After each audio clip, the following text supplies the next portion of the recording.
जय मां विंध्यवासिनी, हर हर महादेव। आप सभी का स्वागत है हमारे यूट्यूब परिवार में।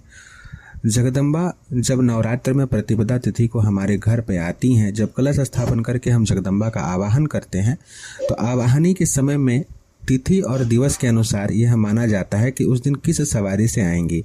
यह तो हम सभी जानते हैं कि जगदम्बा सिंह पे सवार होकर के आती हैं, लेकिन तिथि और वार के अनुसार उनकी सवारी जो है अलग अलग प्रकार से मानी गई है। वार के अनुसार अलग अलग प्रकार से मानी गई है।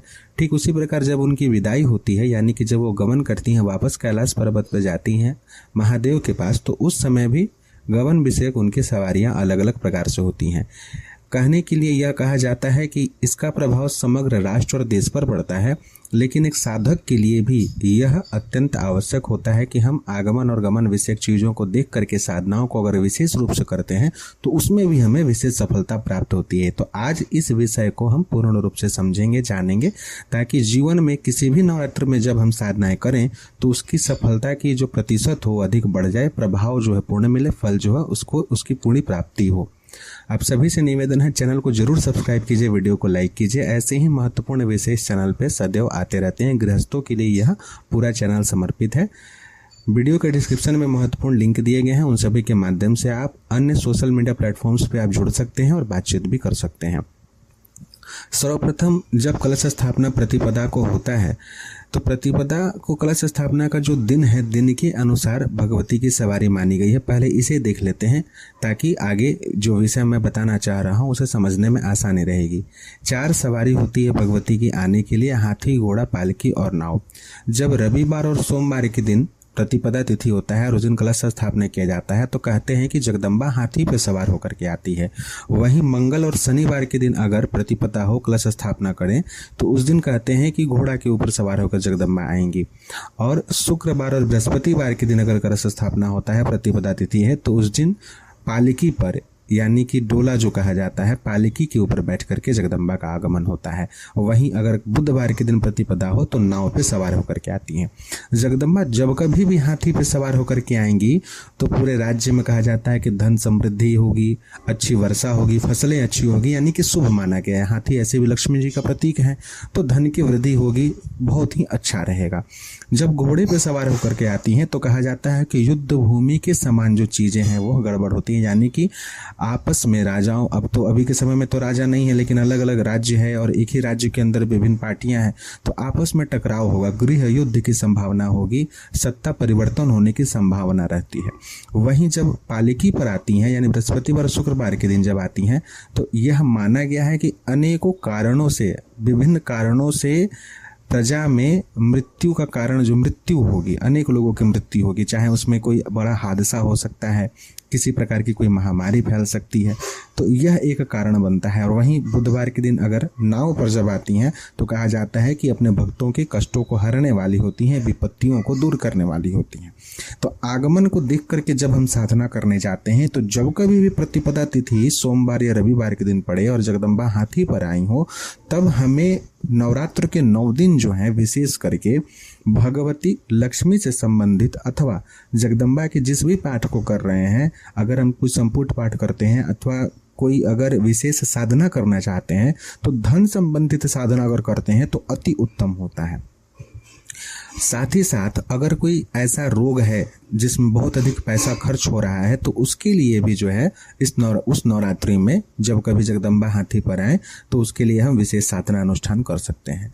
जब कभी भी भगवती घोड़ा पर सवार होकर के आए, यानी कि मंगल और शनिवार की जन्म स्थापना किया जाए, तो उस समय जगदम्बा के उग्र स्वरूप की उपासना करनी चाहिए ताकि हमारा रक्षण हो। साथ ही जब डोले पर सवार होकर के आती हैं, तब भी जब भी डोले पर सवार होकर के, यानी कि बृहस्पतिवार और शुक्रवार के दिन जब भी प्रतिपदा तिथि पड़े, तो गुरु परंपरागत जो ज्ञान प्राप्त हुआ है, जो भी जानकारी मिली है, उस अनुसार एक सबसे सामान्य चीज बताएंगे आप सभी को कि जब कभी भी किसी भी वर्ष आप नवरात्र का घट स्थापना करने जा रहे हो और बृहस्पतिवार और शुक्रवार के दिन प्रतिपदा पड़ा हो, तो आपको कम से कम मध्यम चरित्र का पाठ जो है वह अर्गला के प्रथम मंत्र से संपुट करके करना चाहिए, या कम से कम अगर संभव हो तब तो पूरे सप्तशती का ही संपुट कर दीजिए जयंती मंगला काली से। उससे क्या होगा कि जगदम्बा जो है आपके परिवार का रक्षण करेगी, सुख समृद्धि की वृद्धि करेंगी और अनेकों अनेकों प्रकार से आपके परिवार की रक्षण करने में समर्थ होती हैं। तो यह करना चाहिए। जब घोड़े पर सवार होकर के आई हैं तो उग्र स्वरूप में यानी कि हम लोगों को कवच की साधना करनी चाहिए, विजात्मक साधना करनी चाहिए, या भगवती महाकाली, भद्रकाली, इन सभी की साधना जो है अनेकों प्रकार से करना चाहिए। जहाँ भगवती नाव पे सवार होकर के आती हैं तो वहाँ तो सर्व कार्य सिद्ध होंगी, कष्टों को हरेंगी जगदम्बा। तो उनकी किसी भी सौम्य स्वरूप की साधना हमारे सर्व कार्य को सिद्ध करने में सहायक होती। इसके साथ ही भगवती का जो भी सवारी रहे, नवरात्र में अपने कुल की देवी का पूजन जरूर करना चाहिए, उनकी भी साथ में सेवा पूजा करनी चाहिए। लेकिन यह आवश्यक होता है कि जब आगमन हो रहा हो तो उस अनुसार अगर आप कोई तंत्रोक्त साधना कर रहे हैं तो कौन से स्वरूप की साधना को करें। साथ ही जब गमन विषय की बात की, भगवती जाएंगी, विजयदशमी के दिन कौन सा दिवस पड़ रहा है और जगदम्बा जब जाएंगी तो कैसे जाएंगी, तो इसे भी जान लेते हैं और उसके अनुसार क्या करना चाहिए उसे भी सुन लीजिए। अभी तक तो आगमन विषय था कि कैसे क्या करेंगे। गमन जब भी यानी कि विजयदशमी जब भी रविवार और सोमवार को पड़ता है तो कहा जाता है कि भैंसे पर सवार होकर भगवती जाती हैं, यानी महिष पर सवार होकर के, जिससे कि रोग शोक की वृद्धि करती हैं। उसके पश्चात शनिवार और मंगलवार के दिन अगर जाती हैं तो कहा जाता है कि कहीं कहीं दो यहाँ पर वर्णन आया है। एक आता है कि पैदल जाती हैं या फिर मुर्गे पर सवार होकर के जाती हैं, जिससे कि असंतोष की वृद्धि होती है, असंतुष्ट होकर के बढ़ती हैं। आपस में असंतुष्टता जो है वो काफ़ी अधिक बढ़ेगा। हालांकि यह देश और साम्राज्य के लिए है बातें, लेकिन आपस में किस प्रकार से फलित होगी उसे भी देखेंगे। बुधवार और शुक्रवार के दिन अगर जाती हैं तो हाथी पे सवार होकर के जाएंगी, जिससे कि वृद्धि होती है, शुभता की प्राप्ति होती है, आरोग्य की वृद्धि होती है।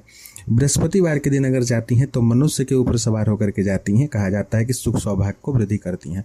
तो गमन को लेकर के कैसे करना है, जैसे नवरात्र में 9 दिन हम सेवा पूजा कर रहे हैं, तो अगर एक ही सवारी है, जैसे 2022 की जो शारदीय नवरात्र है उसमें जगदम्बा आ भी रही हैं हाथी पे और जा भी रही हैं हाथी पे।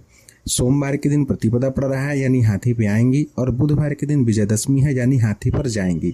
तो दोनों ही तरीके से शुभ ही शुभ है। तो आप इतना अच्छा योग बन रहा है इसमें कि आप भगवती लक्ष्मी के स्वरूप की, महालक्ष्मी स्वरूप से संबंधित कोई भी साधना उपासना करते हैं तो अवश्य जगदम्बा फलित करेंगी और बहुत ही इसमें वृद्धि होगी।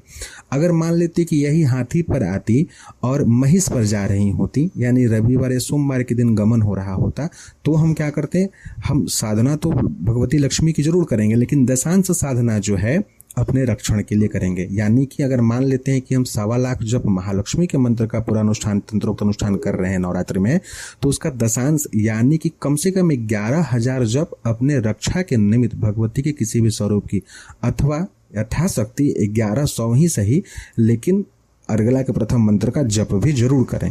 उससे क्या होगा कि वर्ष भर हमें रक्षण प्राप्त होता रहेगा। तो यह एक सामान्य पद्धति और विषय था जो आप सभी के समक्ष रखना था। इसमें 2 प्रकार की जानकारी आप सभी को प्राप्त हुई, जिसमें कि यह आपको जानने को मिला कि जगदम्बा किस प्रकार आती हैं, कैसे जाती हैं, उसका क्या फल होता है, और देश के साथ साथ हम सभी को अपने परिवार के रक्षण के लिए भी क्या करना चाहिए, क्योंकि देश और साम्राज्य में तो हम ही लोग हैं ना, तो प्रभाव तो आप पर और हम पे ही पड़ेगा।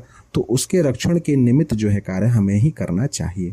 आशा करते हैं आप सभी को इस विषय से काफ़ी जानकारी मिली होगी, लाभ प्राप्त हुआ होगा। इस विषय को अन्य लोगों के साथ शेयर करें ताकि उनका भी कल्याण हो। जय मां विंध्यवासिनी, हर हर महादेव।